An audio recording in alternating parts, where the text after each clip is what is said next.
টাকা ইনকাম করার ক্যাপাসিটি বেগুনের আছে, বেগুনের 380 টাকা ইনকাম করার ক্যাপাসিটি আছে।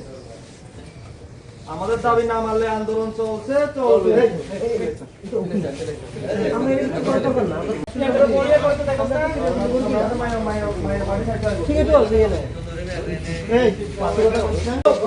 আজকে এখানে তোমরা কেন আইছো? আমরা যখন ফেটকো আসছিল সাবরুমে, তখন থেকে আমরা এই ফেটকোতে ঢুকছি, ইলেকট্রিকে কর্মরত আসলাম। এরপরে ফেটকো টার্মিনেট হইলো, আমরা টিএলসি করলে আমরা ভালো পরিষেবা দেবো, ভালো ফেসিলিটি দেবো, সেই হিসাবে আমরা কাজ করে গেছি।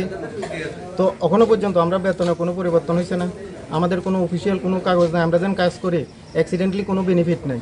কি কাজ করো তোমরা? ইলেকট্রিক্যাল লাইন মেনটেন্যান্সের কাজ করি। আচ্ছা, হ্যাঁ। তো আমরা বিগত অনেক দিন ধরে আমরা উপর পর্যন্ত জানাইছি, আমরা সাব ডিভিশন জানাইছি, ডিজিএম জানাইছি, এজিএম জানাইছি, এমডিরও আমরা চিঠি পাঠাইছি, কিন্তু আমরা এর কোনো রেসপন্স পাইছি না, যার জন্য আমরা আজকে কাজ বন্ধ রাখতে বাধ্য হয়েছি। আজকে এখানে তোমরা কোন জায়গাতে আছো? ওখানে আছি সাবরুম সাব ডিভিশন অফিস।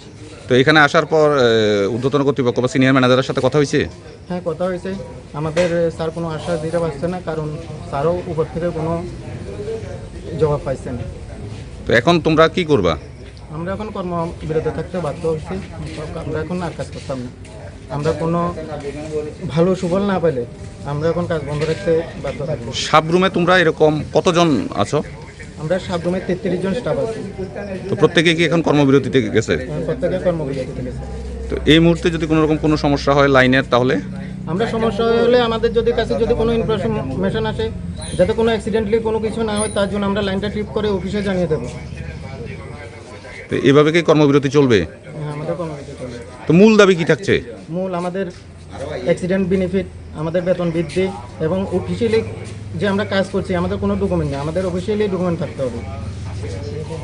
এবার আমরা যদি টিএলসির আন্ডারে থাকি কিংবা কন্ট্রাক্টরের আন্ডারেও, কোনো সংস্থার আন্ডারে, যার আন্ডারে কাজ করি, আমাদের কাছে তো কোনো ডকুমেন্ট তো থাকতে হবে যে আমরা যে এই লাইনের এই ডিপার্টমেন্টের কাজ করছি। আমাদের কাছে তো কোনো কিছুই নেই।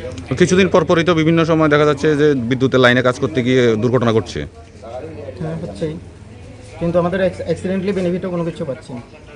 যে আজকে কোনো একজন স্টাফ অ্যাক্সিডেন্ট হলে তার ফ্যামিলি যে কিছু অ্যাক্সিডেন্ট বেনিফিট পাবে ডিপার্টমেন্ট থেকে হোক বা কন্ট্রাক্ট, ওই বেনিফিটগুলোও পাচ্ছে না। নাম? দেবজানী দাস। আপনি এখন কই আইছেন? আমি ইলেকট্রিক অফিসে আছি। আপনার বাড়ি কোন জায়গাতে? বাড়ি এখানে দিকে বলবো। তো কি কারণে আইছেন আজকে? আমার কালকে সকাল থেকে আমাদের একটা ক্যান্টিন আছে গ্রুপের মহিলারা, তো ওই ক্যান্টিনে আমি যুক্ত আছি। ওই ক্যান্টিনে কালকে 9:30টার সময় যে কারেন্টটা গেছে, এখনো পর্যন্ত কারেন্ট আসে নাই। কালকে দিনের বেলা? হ্যাঁ, কালকে সকালে। তো কালকে আপনারা কল দিছিলেন না? কালকে কল দিছিলাম, তো আমরা তো যারা চিনি এখানে স্যার এখানে এই অফিসে আইছিলাম, ভাবছিলাম হয়তো প্রাকৃতিক কারণে বোধ কোনো কারণে লাইন কাটা হয়েছে, হয়তো সন্ধ্যার সময় আসবো, কিন্তু সন্ধ্যার সময় না আসাতে আমরা কার্তিক দেবনাথ একজন ইলেকট্রিশিয়ান চিনি, তো তাইনের কাছে ফোন করছি। তারা কইতাছে তারা কর্মবিরতিতে আছে, যে মানে তারা কাজ করতো না বা বেতন পায় না কি জানি কইছে। তো আমি যাই হোক তাইনের সাথে আর কোনো কিছু তর্কে গেছি না, তাইনে কইছে এখন কইটা দিত না ঠিক, তো এই লেগে আমি অফিসে আছি। তো এই বিষয়ে আপনি এখন কার সাথে দেখা করছেন? আমি ইলেকট্রিক এটির সাথে দেখা করছি। তো সিনিয়র ম্যানেজার কি কইছে? তাই তো কইছে দেখবো তাইনে, আর তারা তখন কাজ করতেছে না, যেহেতু যারা কাজ করে লাইনম্যানরা, তো তাই এটা দেখবো এই বিষয়ে কী করা যায়। তো আপনারা এখন কি দাবি থাকবো? হ্যাঁ, আপনাদের কি দাবি থাকবো? দাবিতে থাকবো তারা যারা লাইনম্যান আছে তারার দাবি কি আসল বিষয়টা সরকার বা আমরা ডিপার্টমেন্ট চিন্তা করবো। এই ব্যাপারে তো আমি আর কিছু বলতে পারতাম না। না, এই যে গতকালকে থেকে লাইন নেই, তো এই বিষয়ে আপনারা কি বলবেন? আমি তো কোনো ভাইরা কাজ করুক, অবশ্যই দেখবো সরকার সরকার হোক আমাদের ইলেকট্রিক ডিপার্টমেন্ট অবশ্যই দেখবো এভাবে কর্মবিরতি দিয়ে তো এটা সামাজিকভাবেও ক্ষতি হতে পারে না, যে কোনো এখন যেহেতু বৃষ্টির দিন, বর্ষাকালের দিন, তারটা যে কোনোখানে ছিটতে পারে। তো এটা যখন একটা কোনো মানুষ হোক বা যারই হোক কোনো বাই অ্যাক্সিডেন্ট যদি কিছু হয় তাহলে তো সবারই মানবিকভাবে দুঃখিত হইবে না। তো আমি চাইতেছি সবাই কাজ অবশ্যই যুক্ত এবং কাজ করার পরে অবশ্যই এটা সরকারও দেখবে, মানে যাতে আপনারা পরিষেবাটা সঠিকভাবে পান। সঠিকভাবে অবশ্যই জনসাধারণ সঠিকভাবে পরিষেবা পাক, এটা আমরা যারা ভাইরা আছে, লাইনম্যান আছে, তারাও চাইতেছে। তো যাই হোক, এটা মনে হয় এটা কাজটা শুরু করলে ভালো হইব আমার মনে হয়। আমি অসীম দাস, নমস্কার সবাইকে। আমি সাবরুম সাবডিভিশন ইলেকট্রিক্যাল সাবডিভিশনের ইনচার্জ হিসেবে কাজ করছি।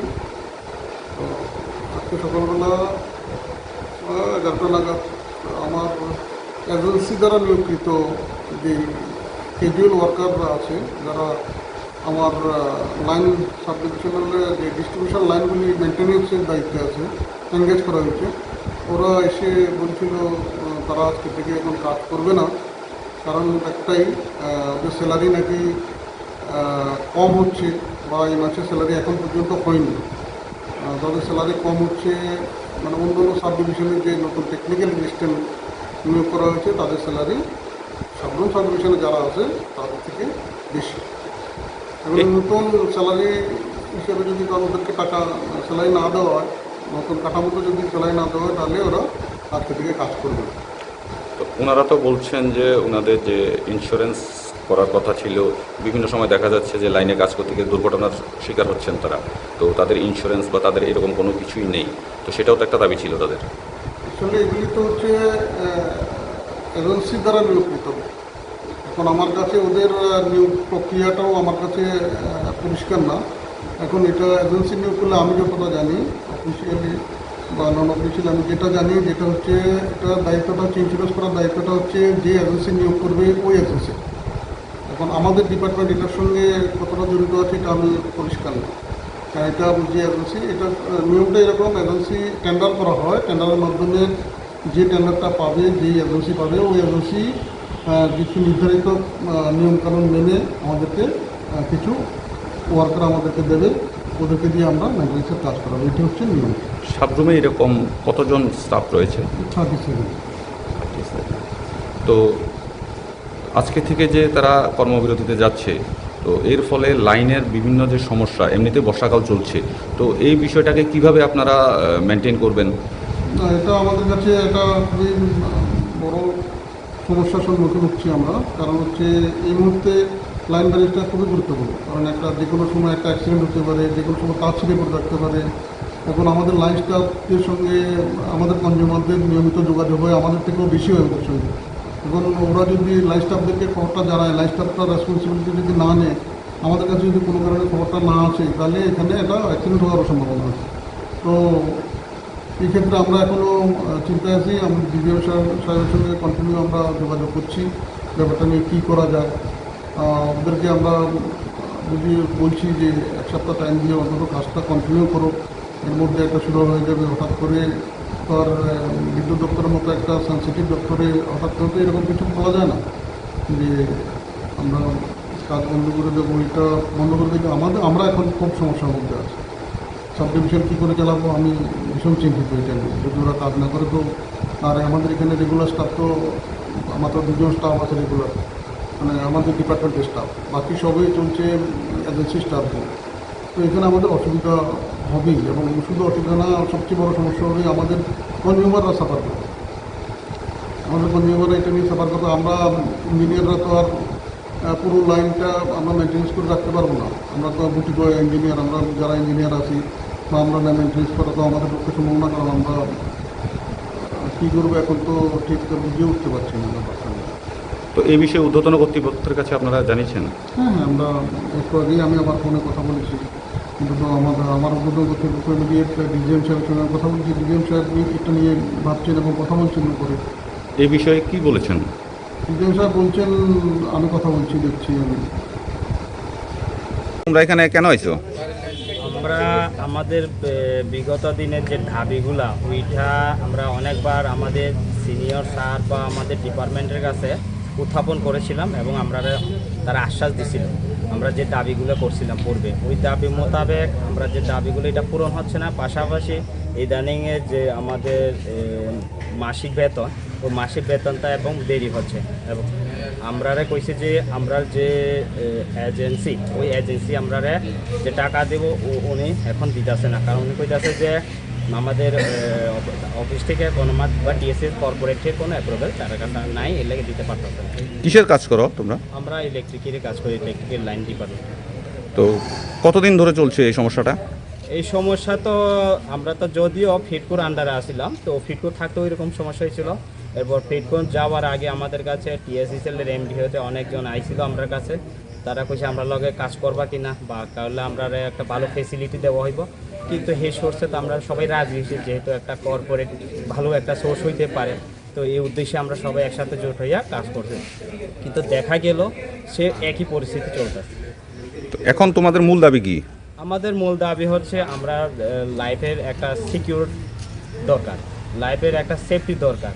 কেননা আমরা যখন একটা ডিপার্টমেন্টে কাজ করি, ওই ডিপার্টমেন্টের মধ্যে আমাদের হেলথ ইন্স্যুরেন্স দরকার আমাদের, প্লাস আমরা যে একটা যে ডেইলি একটা লেবারে আজকাল দিনে যে দ্রব্যমূল্য বৃদ্ধি, হে মূল্যে আমাদের কোনো ইনকাম হচ্ছে না। ওই মোতাবেক আমরা চাই আমাদের যে স্যালারিতে ইনক্রিমেন্ট হোক, পাশাপাশি আমরা যে কাজ করি ওইটা একটা পার্মানেন্টলি সিস্টেমে হোক, এটা আমরা চাই। তো আজকে থেকে কি তোমরা কর্মবিরতিতে যাচ্ছ? হ্যাঁ, আমরা সবাই যৌথভাবে একটা উদ্যোগ নিয়েছি যে যেহেতু আমাদের ডিমান্ডগুলো তারা মানতে পারছে না, তো ওই উদ্দেশ্যে আমরা চাইছি যে সবাই মিলে একসাথে কাজটা স্থগিত রাখার জন্য আমাদের। তো এখানে কতজন স্টাফ রয়েছে? আমার জানা মতে প্রায় 33 থেকে 35 জনের উদ্যোগ হইব। আমরা এখানে কাজ করতেছি, আমরা সাব ডিভিশনের মধ্যে। তো প্রত্যেকেই কি কর্মবিরতিতে যাচ্ছে? সবাই একজোটেই কাজ করছি আমরা। দেশের স্বাদের আনন্দ লংতরাই। লংতরাই রান্নায় তোমাকে চাই।